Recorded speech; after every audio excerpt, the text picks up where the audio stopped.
It is all about the rant today. The diet culture is getting out of control.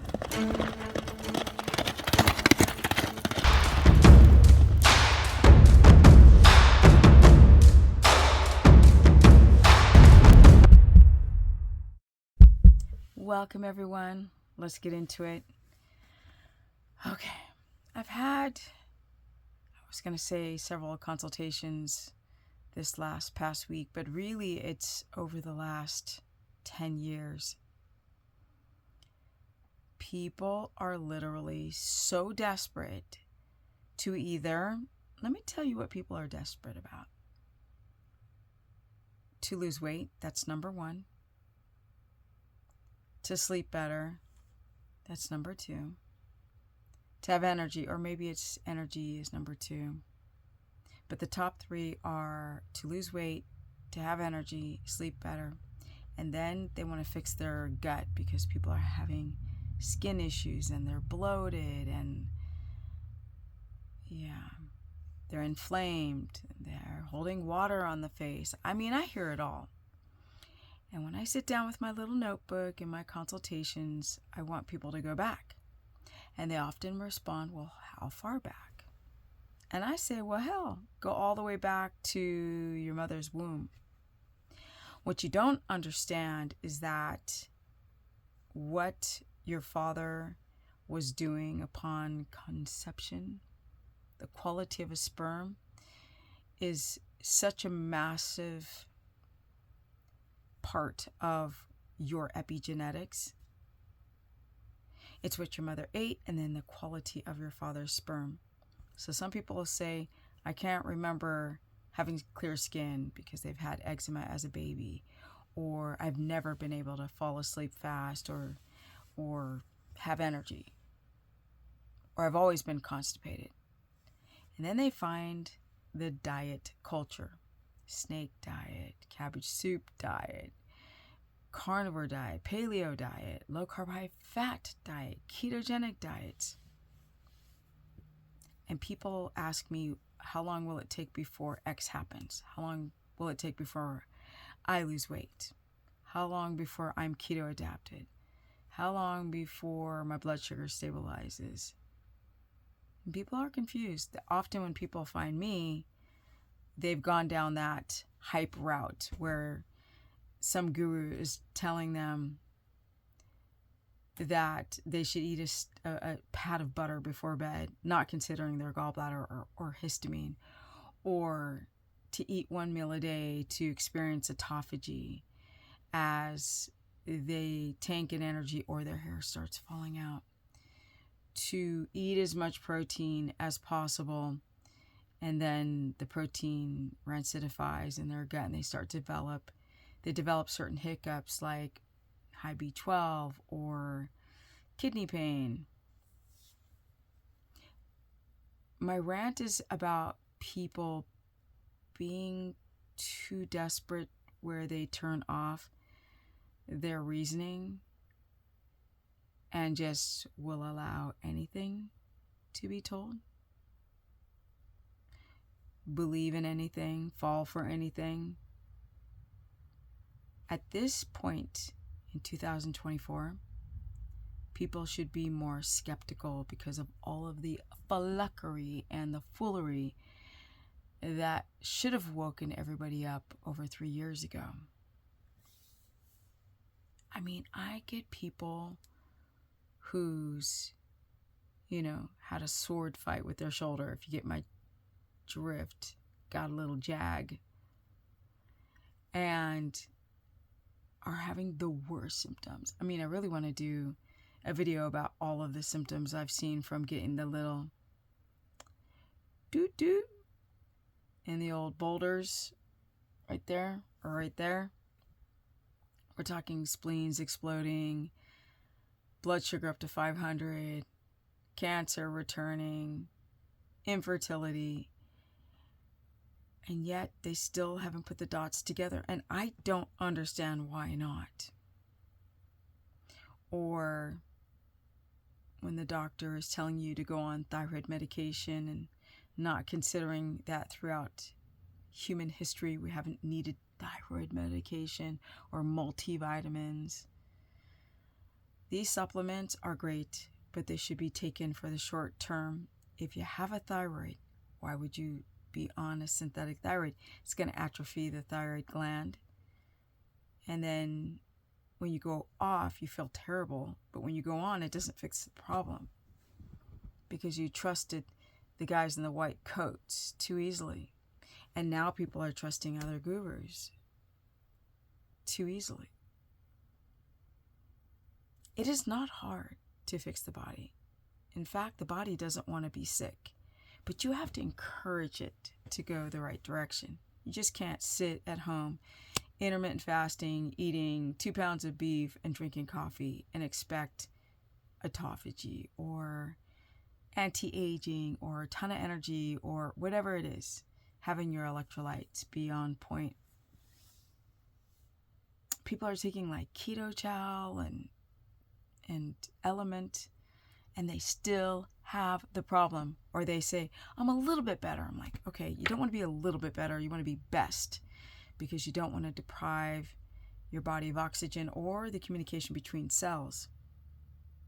Stop and use this. If something seems too easy accomplished, run. Because nothing as humans should be easy. And you can't have joy unless you have pain. You have to struggle to find the strength to overcome. And today people are looking for the quick fixes, even people in my age group. I'm like, y'all should know better. But they don't. People are desperate. They allow their bodies to fall apart. I can never do that. I'm only going to be Stephanie one time. I'm only going to be in this body one time. And I don't want to lose one precious second of treating my body like a trash can. Keto, carnivore, low carb, high fat, these things aren't going to fix you. They're not. Fasting, supplements, you are going to fix you. Gurus who teach diet culture should just always be seen with a grain of salt. Like, take people with a grain of salt. Don't just take what people say as Bible, including myself. After being online so many years, I don't care. I don't care if you believe me or not. All I am is a human being, and I can take what I've learned in my experience and teach you guys. If I've got any type of moral fiber, I'm going to keep it real. I'm not going to sell you the scam and the lie. We've had enough of that. And I think people are waking up to all of the absolute noise. A friend asked me if I felt alone living here in the country. And I was like, no. And this is a friend from LA, Hollywood. This is a woman who worked as a model for quite a long time. I said, no. She has a son now. She couldn't understand how it would be with her son to be, I'm like, in nature, playing with the soil and the electrons, and getting vitamin D with no pollution and homeless and garbage and corruption. I felt like I still need to be connected. To what, though? How could I be alone? I've got the animals. I've got the forest. I've got clean air. Like, so many things to occupy to feed the soul. And I think that people feel alone because they're trying to feed a hole that never gets filled. But living out here, you're full. You've eaten. You're not starving. Friendship becomes something that is so organic and so beautiful. True friendship shouldn't be painful, disappointing, making people losing their ability to trust, so they're already coming with their baggage to the front table or the front door. Yeah. Diets, lifestyle. If you wake the frack up when it comes to your diet, it's about the life you live. You could eat the most perfect diet, the most grass-fed everything, and not get fixed because you haven't worked on this or this. Something to think about. And tonight was just a rant.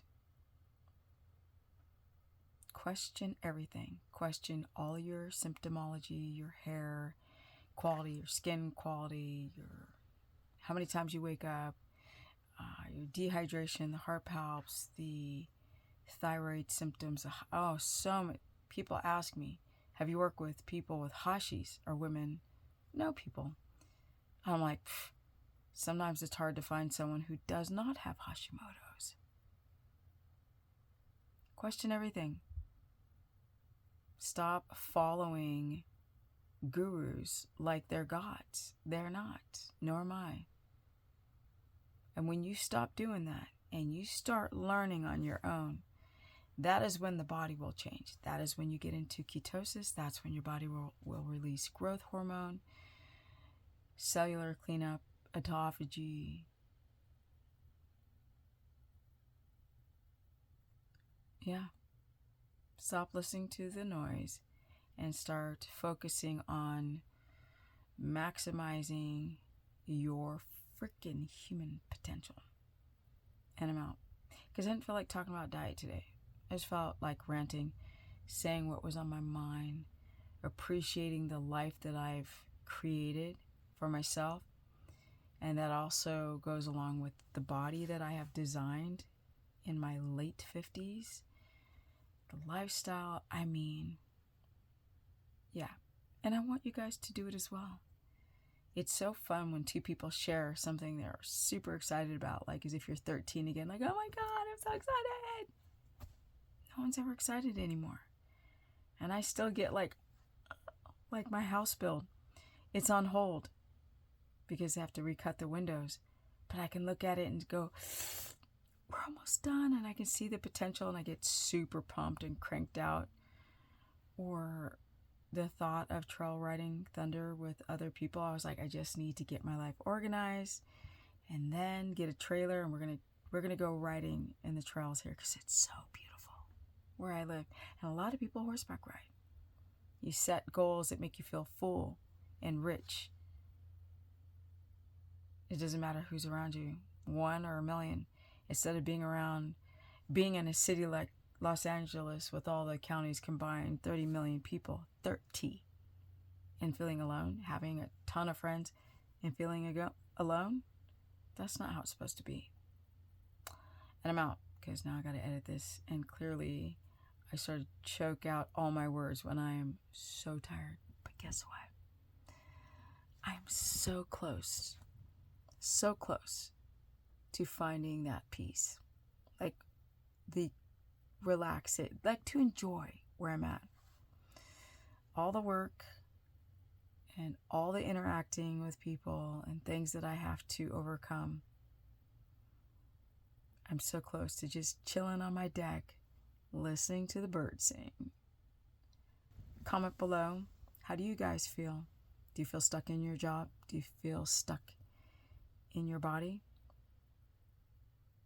What is it that you want out of life? I know mine is sky's the limit. But what about you? Do you want to lose weight? Do you want to be strong? Are you struggling? Because it's a whole mentality. People live too much in the past. And they bring the past to the present and into the future, and they can't change. Moving from Cali to Tennessee with a big horse forced me to change everything. And you grow new synapses and you become young again. Can't do the same thing every day and expect new things to happen. Comment below, share this content so we can learn together. Now time for me.